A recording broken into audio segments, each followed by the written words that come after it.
एक बार की बात है, जंगल से होते हुए भगवान बुद्ध के दो शिष्य उनसे मिलने जा रहे थे। रास्ते में एक नदी पड़ी जिसमें एक महिला डूब रही थी। बौद्ध शिष्यों के लिए महिला का स्पर्श करना मना होता है। ऐसे में एक शिष्य ने कहा, हमें धर्म की मर्यादा का पालन करना चाहिए। महिला डूब रही है तो डूबे, हमें क्या फर्क पड़ता है।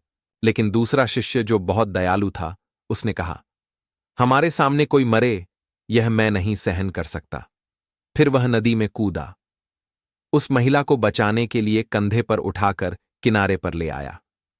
पहला शिष्य ने उसे डांटा और रास्ते भर कहता रहा कि वह बुद्ध से कहेगा कि इसने मर्यादा का उल्लंघन किया और बहुत बड़ा पाप किया।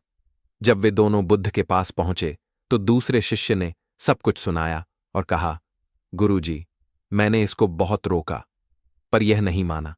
यह बहुत बड़ा पापी है।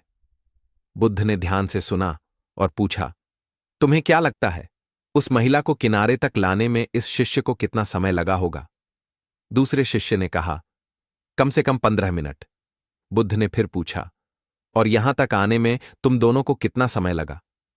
शिष्य ने कहा, लगभग 6 घंटे। बुद्ध ने मुस्कुराते हुए कहा, इस शिष्य ने तो उस महिला को 15 मिनट ही कंधे पर रखा, लेकिन तुम तो 6 घंटे से उसे अपने मन में बैठाए हुए हो। अब बताओ, बड़ा पापी कौन है? यह सुनकर वह शिष्य चुप हो गया। उसे समझ में आ गया कि असली पाप तो मन में होता है, न कि शारीरिक क्रिया में।